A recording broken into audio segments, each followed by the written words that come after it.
Nel Tigullio risiedono 2.384 minori stranieri, un numero in aumento che sollecita pratiche di maggior integrazione soprattutto a scuola. Il tema è affrontato a Chiavari al convegno sulle nuove generazioni. Continuano le operazioni di bonifica delle acque del torrente Petronio a Riva Trigoso. L'attività dovrebbe proseguire per tutta la settimana. Lo sversamento di olio non ha raggiunto il mare. Il Papa ha incontrato i medici cattolici. Non è accettabile, ha detto, che il vostro ruolo venga ridotto a quello di semplice esecutore delle volontà del malato o delle esigenze del sistema sanitario in cui lavorate. Sfumato il governo Lega 5 Stelle, resta incerto lo scenario politico italiano, la figura di garanzia del presidente Mattarella e gli scenari che si prospettano nell'approfondimento di Radio Vaticana. Scelti 3 progetti vincitori dell'edizione 2018 di Tigullio Crea Impresa. A Sesti Levante la selezione della giuria, per loro la possibilità ora di diventare realtà con un periodo di tutoraggio. Puntare sulla mobilità sostenibile e più piste ciclabili. La richiesta dei partecipanti alla pedalata organizzata a Chiavari dalla FIAB Vivi in Bici. In 150 hanno attraversato la città in sella alle biciclette. Buonasera a tutti, gentili telespettatori, e benvenuti nei nostri studi. Senza l'incontro con lo straniero non c'è integrazione, si mettono a rischio i valori della generosità e del rispetto. È il messaggio emerso a Chiavari al convegno sulle nuove generazioni. Cresce il numero dei minori stranieri residenti nel Tigullio. ASL, scuole ed enti del territorio si sono confrontati per ampliare servizi e possibilità di integrazione, un tema oggi molto attuale, con una testimonianza che possa funzionare, da esempio quella della scuola Penny Wheaton di Roma.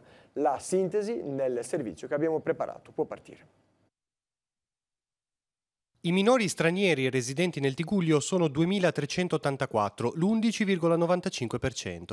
La tendenza è stabile e il fenomeno non è passeggero. L'analisi è stata fatta a Chiavari al convegno sulle nuove generazioni. Il numero degli immigrati non sale, molti tornano in patria, la crisi economica frena nuovi arrivi. Tuttavia, le famiglie straniere mettono al mondo più figli degli italiani. Se nell'ASL 4 infatti c'è forte denatalità, tra gli immigrati si segnala piuttosto un incremento delle nascite.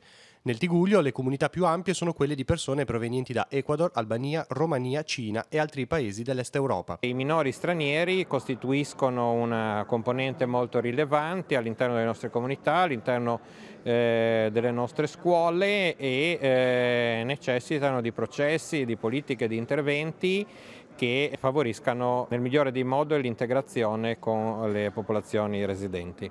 Don Beppe Culoma, responsabile dell'ufficio diocesano Migrantes, ricorda che non è sbagliato avere dubbi e paure sugli stranieri, ma questi non possono condizionare le scelte e compromettere i valori del rispetto e della generosità o alimentare odio e rifiuto. Al convegno è stato portato l'esempio della Penny Wheaton, una scuola di lingua italiana per migranti nata a Roma e poi estesasi ad altre regioni, che punta all'integrazione tra studenti italiani e stranieri e favorisce un metodo di incontro uno a uno. 2 sedicenni fra di loro possono intendersi in modo rapido, anche se vengono da mondi lontani, anche se hanno religioni diverse, lingue diverse, però hanno l'adolescenza. Ecco, nell'adolescenza tu vedi che 2 giovani possono trovare delle sintonie. Allora noi adulti dobbiamo favorire queste relazioni, perché saranno poi loro che dovranno realizzare il mondo nuovo. Qual è il segreto e qual è il metodo? Il segreto è uno a uno, perché quando tu crei la classe cambia tutto, mentre invece insegnare l'italiano all'immigrato uno a uno significa conoscerlo e farsi conoscere da lui. Quindi questa scuola è molto rigorosa, però è anche affabile, ci vuole l'accoglienza, ci vuole il sorriso, ci vuole l'emozione, l'emotività, altrimenti non puoi realizzare una vera accoglienza, e questo è il nostro impegno maggiore. Alle prime luci dell'alba i carabinieri di Santa Margherita Ligure hanno arrestato un pluripregiudicato napoletano del 1966, trovato in possesso di una pistola come quella in uso proprio alle forze di polizia, con 2 caricatori completi di 28 proiettili. L'episodio è avvenuto a Rapallo alle 3:30. I militari hanno notato un'auto con 4 persone a bordo che stava per imboccare il casello autostradale. Visto l'orario hanno deciso di controllare gli occupanti, 2 uomini e 2 donne, donne. Dagli accertamenti è emerso che i due uomini, padre e figlio, vantavano numerosi precedenti per reati in materia di stupefacenti, armi e patrimonio. Nel portabagagli dell'auto, dentro, nel borsello, è stata rinvenuta la pistola con 2 caricatori riempiti con 28 colpi, rubata da Sago ad una guardia giurata nell'agosto del 2017.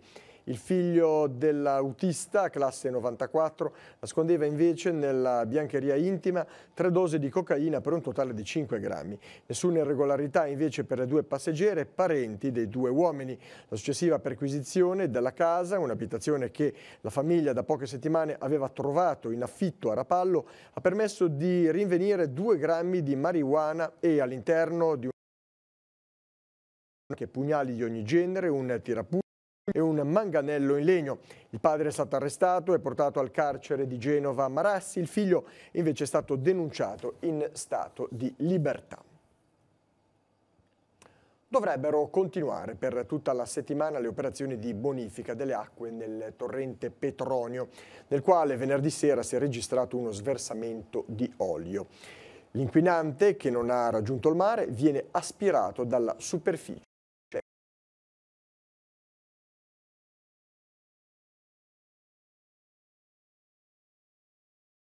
Venerdì scorso si è uno sversamento di olio proveniente da uno degli impianti di laminazione dell'Arinox.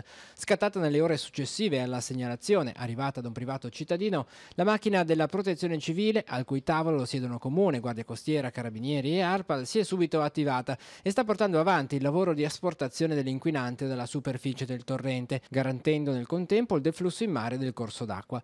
Pur non essendo stagione di pioggia, anche se l'evoluzione meteo per le prossime ore resta un'incognita, la diga di sabbia ha subito eretta per evitare che l'olio raggiungesse il mare e ha fatto innalzare il livello del Petronio. Essendo l'olio però più leggero dell'acqua e quindi restando sulla sua superficie, una pompa sta pescando più in profondità l'acqua pulita che viene travasata in mare, alleggerendo così la pressione sul tappo artificiale che ha permesso fino ad oggi di intercettare l'inquinante e bloccarne la sua diffusione in mare.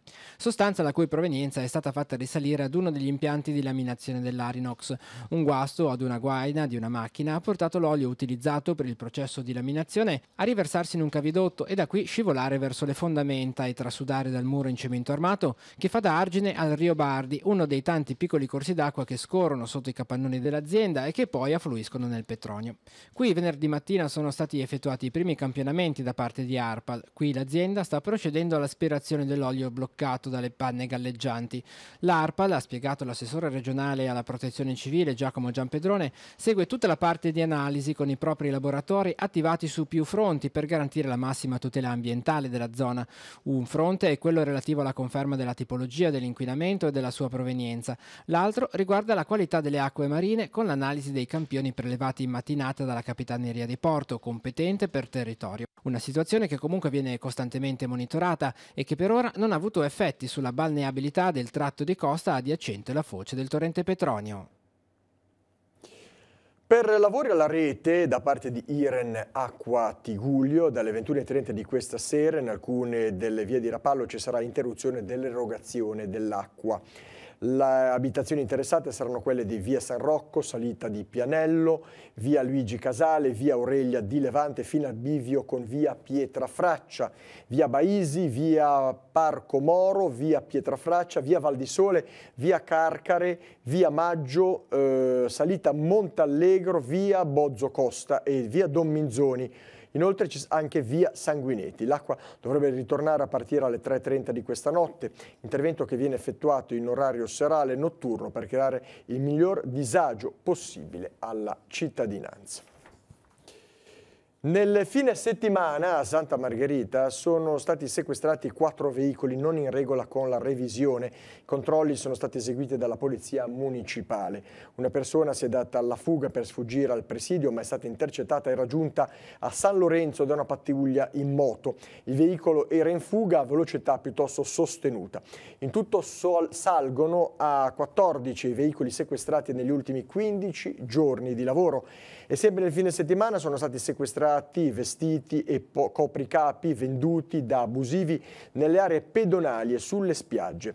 Infine il Comune fa sapere che particolare attenzione viene data al controllo delle soste dei motocicli lungo la provinciale 227, nel tentativo di fermare il fenomeno del parcheggio selvaggio, che provoca un pericoloso restringimento della carreggiata in zona Corte tra piazza Vittorio Veneto e piazza Martiri della Libertà. Il malato non è una macchina da riparare. Lo ha detto quest'oggi il pontefice, ricevendo una delegazione della FIAM, che è la Federazione Internazionale Associazione Medici Cattolici. Il Santo Padre è invitato ad essere testimoni di fraterna carità e compassione evangelica. La sintesi curata dal Centro Televisivo Vaticano. La vediamo insieme. Dal rapporto medico-paziente al lavoro missionario nelle periferie del mondo, il Papa delinea la pratica medica come una forma peculiare di solidarietà umana e di testimonianza cristiana. Lo fa incontrando un gruppo della Federazione Internazionale delle Associazioni dei Medici Cattolici. Il vostro lavoro, dice Francesco, è arricchito con lo spirito di fede. La qualifica di medico cattolico, prosegue, vi impegna ad una permanente formazione spirituale, morale e bioetica al fine di mettere in atto i principi evangelici sul posto di lavoro. Un'identità, quella cattolica, che non compromette la collaborazione con coloro che in una diversa prospettiva religiosa o senza un credo specifico riconoscono la dignità e l'eccellenza della persona umana quale criterio della loro attività. Voi, aggiunge il Papa, siete chiamati ad affermare la centralità del malato come persona e la sua dignità con i suoi inalienabili diritti, in primis quello della vita. Va contrastata la tendenza a svilire l'uomo malato a macchina di riparare, senza rispetto per i principi morali, e a sfruttare i più debili, scartando quanto non corrisponde all'ideologia dell'efficienza e del profitto. La difesa della dimensione personale del malato è essenziale per l'umanizzazione della medicina, spiega il Santo Padre, nel senso anche dell'ecologia umana. Di qui l'invito all'impegno, ciascuno nel suo paese e a livello internazionale, ad intervenire in ambienti specialistici, ma anche nelle discussioni che riguardano le legislazioni su temi etici sensibili, ad esempio l'interruzione di gravidanza, il fine vita e la medicina genetica. Non manchi, ha concluso, la vostra sollecitudine anche a difesa della libertà di coscienza dei medici e di tutti gli operatori sanitari. Non è accettabile che il vostro ruolo venga ridotto a quello del semplice esecutore della volontà del malato o delle esigenze del sistema sanitario in cui lavorate. Siate ministri, oltre che di cure, di fraterna carità, trasmettendo a quanti avvicinate, con l'apporto delle vostre conoscenze, ricchezza di umanità e di compassione evangelica. La festa della Santissima Trinità ci ricorda che Dio è amore. A dirlo il Papa all'Angelus domenicale, la solennità ha spiegato, fa comprendere il mistero di un Dio che crea, redime, santifica, sempre con amore e per amore. Camminando con noi il Signore ci riempie di gioia e la gioia, concluso, è il primo linguaggio del cristiano. Il servizio da Roma. Dio ci ama, è il Dio con noi, ci è vicino, cammina con noi, è interessato alla nostra storia personale e si prende cura di ognuno, a partire dai più piccoli e bisognosi. All'Angelus di questa domenica dopo Pentecoste, festa della Santissima Trinità, Papa Francesco ricorda la bellezza di Dio che tutto trasforma. Egli è Dio lassù nei cieli, ma anche qua giù sulla terra. Pertanto noi non crediamo in una entità lontana, no, una entità indifferente, no, ma al contrario, crediamo nell'amore che ha creato l'universo e ha generato un popolo. Si è fatto carne, è morto e risorto per noi e come Spirito Santo tutto trasforma e porta a pienezza. Dio è amore dunque, offre gratuitamente la sua vita e chiede di diffonderla nel mondo. Egli, dice il Papa, incessantemente crea, redime e santifica, sempre con amore e per amore, e ad ogni creatura che lo accoglie dona di riflettere un raggio della sua bellezza, bontà e verità. Da sempre ha scelto di camminare con l'umanità e forma un popolo che sia benedizione per tutte le nazioni e per ogni persona, nessuna esclusa. Cosa dunque ci fa comprendere questo? Cosa offre e chiede a ognuno di noi? Annunciare e testimoniare a tutti il suo Vangelo e così dilatare la comunione con Lui e la gioia che ne deriva. Dio, camminando con noi, si riempie di gioia e la gioia è un po' il primo linguaggio del cristiano. In Italia tramonta la possibilità del governo Lega 5 Stelle. Ieri, dopo una convulsa giornata, il presidente Mattarella ha bocciato la proposta del professor Savona al Ministero dell'Economia per difendere, così ha detto, l'Italia nell'euro e i risparmi degli italiani. Il premier incaricato Conte ha rimesso quindi il mandato. Intanto il capo dello Stato ha chiamato stamani al Quirinale l'economista Cottarelli, al quale ha dato l'incarico per la formazione di un governo tecnico. Per un commento su quanto è avvenuto, ieri Radio Vaticana ha sentito il professor Francesco Bonini, rettore dell'UMSA. Lo ascoltiamo.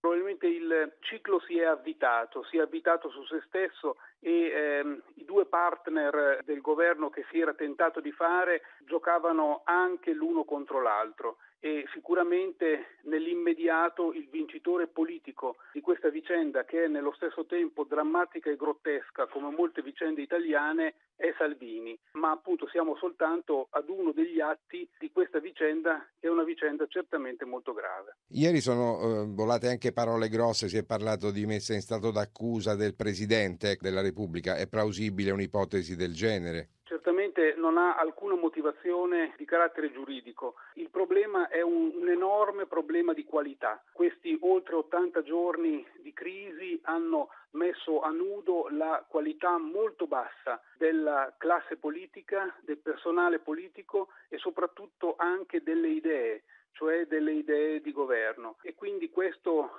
rende tutti noi molto preoccupati, perché quando si ha a che fare con una bassa qualità, il rischio che moneta cattiva scacci la moneta buona, cioè appunto che la situazione peggiori, è un rischio altissimo. C'è bisogno di qualcosa di nuovo. Si va adesso probabilmente verso un governo guidato dall'economista Cottarelli, un esecutivo che probabilmente non avrà la fiducia del Parlamento. Quali saranno i suoi compiti a breve? Ecco, c'è il voto all'orizzonte. Sicuramente si tratta di disegnare con ogni probabilità gli scenari del nuovo voto, e qui ritorna il problema centrale di questi giorni, cioè la necessità di una nuova offerta di qualità. Se andiamo alle elezioni sulla opzione Europa sì, Europa no, come ha detto in un fuori onda uno dei tanti sconfitti alle elezioni del 4 marzo, e cioè D'Alema, andiamo verso un plebiscito anti-europeista. Bisogna falsificare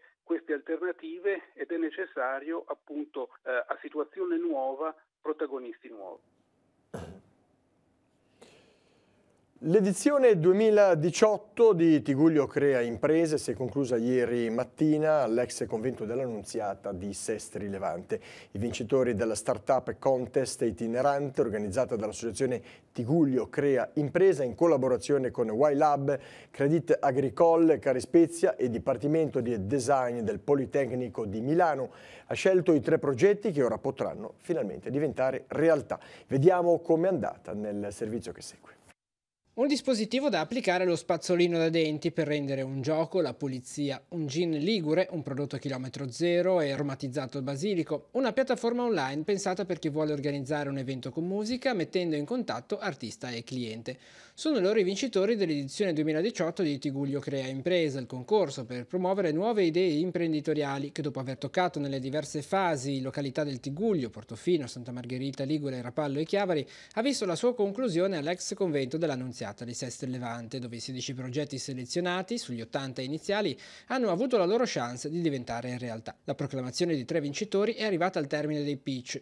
3 minuti per presentare l'idea e altrettanti per rispondere alle domande della giuria, che poi si è riunita e ha scelto. Avremmo voluto premiare tutti gli intervenuti che hanno fatto un lavoro straordinario in queste settimane e che grazie all'assistenza del Politecnico di Milano hanno affinato la loro idea, l'hanno resa credibile e l'hanno presentata con grande successo nella sessione ultima di oggi. Per le 3 start-up selezionate comincerà adesso un periodo di incubazione in YLab lungo 2 mesi, per ciascuna la possibilità di trasformare l'idea su carta in qualcosa di più concreto. Abbiamo creato un business model per il quale faremo degli investimenti pubblicitari di marketing sulla creazione di un brand, con il quale poi noi andremo a creare la nostra ricetta di gin che abbiamo già brevettato e poi commercializzeremo il prodotto iniziando da tutta la Liguria per poi espanderci a livello nazionale e internazionale, ci auguriamo. Un sistema che abbiamo creato portando questa pratica poco divertente per i bambini e trasformandola in un gioco attraverso la creazione di una rete neurale che imparasse il corretto movimento della spazzolata del bimbo, rendendo questo momento, che solitamente è considerato un po' noioso, un momento ludico, educativo. La nostra idea riguarda la musica, quindi la possibilità di creare una vetrina per i musicisti in un contesto come quello di oggi in cui è difficile emergere e allo stesso tempo per l'utente permettergli di vestire su misura il proprio evento. Questa mattina a Sestri Levante, nella sala del Consiglio del Palazzo Comunale, sono state consegnate le vetrofanie alle botteghe storiche e ai locali di tradizione. Vedete la foto che riguarda questo evento. E questo momento fa parte del percorso di valorizzazione del tessuto economico locale intrapreso con il segretariato regionale del Ministero dei Beni Culturali per quanto riguarda la Liguria, con la sovrintendenza archivistica e bibliografica, con la sovrintendenza archeologica per le belle arti e il paesaggio, Camera di Commercio, associazioni di categoria, ASCOM e Confesercenti, che ha permesso il riconoscimento di 11 botteghe storiche e 12 locali di tradizione nella città di Sestri Levante. Sono state quasi 150 a Chiavari partecipanti alla giornata dedicata alla mobilità sostenibile promossa dal FIAB Tigullio Vivi in Bici. Genitori e bambini hanno attraversato in sella le 2 ruote, le vie della città, si sono ritrovati poi in piazza Nostra Signora dell'Orto. Un centro urbano a misura di bicicletta, più piste ciclabili, è quello che tutti i partecipanti hanno chiesto a più voci. Sentiamo. Perché organizzare manifestazioni a favore di una mobilità diversa per la città? Noi come FIAB, Federazione Italiana Amici della Bicicletta, siamo convinti che sia il futuro, come si sta dimostrando in tante altre città straniere e italiane. Cioè muoversi con mezzi intanto che fanno bene alla salute, quindi muoversi a piedi, muoversi in bicicletta, muoversi con i mezzi pubblici e cercare di togliere spazio ai mezzi motorizzati che sono comodi, però ci hanno anche tanto conquistato a nostro discapito tanti spazi della città e poi vabbè, senza parlare dell'inquinamento e del rumore. Quale sarebbe lei la prima cosa che farebbe per facilitare l'utilizzo delle bici a Chiavari? Sicuramente le piste ciclabili, perché a parte il lungoentella e andiamo un po' sul lungomare ogni tanto con la bici, poi vedo che le biciclette sono dei pericoli pubblici per la strada, cioè veramente lì bisogna lavorarci molto. Come mai hai deciso di partecipare a questa manifestazione? Beh, piaceva l'idea di venire a girare per la città in bicicletta con poche macchine, eccetera, insomma, motivo per gustarsi la città. Lei crede che sia possibile una mobilità diversa a Chiavari? Ci speriamo, dai. Ci si spera. Crede che servano più piste ciclabili a Chiavari? Direi proprio di sì, perché Chiavari è assolutamente assente questo argomento e dunque sì, penso di sì, perché troppe macchine e le bici sarebbero un bel modo di spostarsi in città. Qual è l'importanza di questo tipo di manifestazioni a Chiavari? Sono importanti soprattutto per i bambini, per sensibilizzarli, per farli appassionare anche all'uso della bicicletta in città, che è una cosa meravigliosa. Cosa offre Chiavari per i ciclisti? Insomma, in centro è più difficile perché mancano le piste, c'è la parte del lungoentella, ci sono delle zone dove si può andare in bicicletta, al centro è già più complicato, speriamo che la situazione migliori. Torniamo in studio. Ieri hanno festeggiato il 50° di matrimonio Daniele Celle e Adriana Solari. Daniele, presidente della Proloco Leivi, e Adriana avevano celebrato il loro matrimonio il 26 maggio del 1968 nella parrocchia di San Rufino di Leivi. Dalla loro unione sono nati i figli Maurizio e Barbara, che ieri hanno festeggiato i genitori insieme alle loro famiglie e ai 3 nipotini. Dopo la messa nella chiesa di San Bartolomeo di Leivi, la festa è proseguita al ristorante e si è conclusa col tradizionale taglio della torta. Ai coniugi le felicitazioni da parte di Telepace. E ora, come di consueto, la scheda degli appuntamenti per la giornata di domani. Può partire la sigla.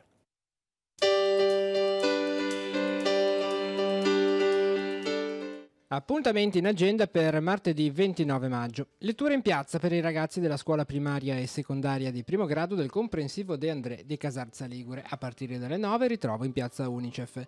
Inaugurazione nella sala Agave dell'ex convento dell'Annunziata di Sestri Levante per i lavori di restauro ai cinquecenteschi bassorilievi dell'Annunciazione. Taglio del nastro alle 11. Nuova lezione dell'Accademia Culturale di Rapallo alle 16 nei locali di Villa Queirolo. Gilberto Cormegna affronterà il tema sui sistemi monetari. Alle 17 sulla terrazza di Palazzo Torriglia, con ingresso dal secondo piano dell'Istituto Manzoni, è in programma la conferenza conclusiva del 13° corso di cultura genovese organizzato dall'Associazione Culturale U Castello. Barbara Bernabò parlerà di La Casa Grande dei Torriglia nel borgo di Chiavari. A seguire consegna di un attestato ad una allieva speciale e rinfresco. Infine alle 20:30 al Gran Caffè de Filla, sempre di Chiavari, si tiene la cena organizzata dalla Juventus Club Doc Chiavari per festeggiare la vittoria di Scudetto e Coppa Italia. La serata terminerà con una speciale torta celebrativa.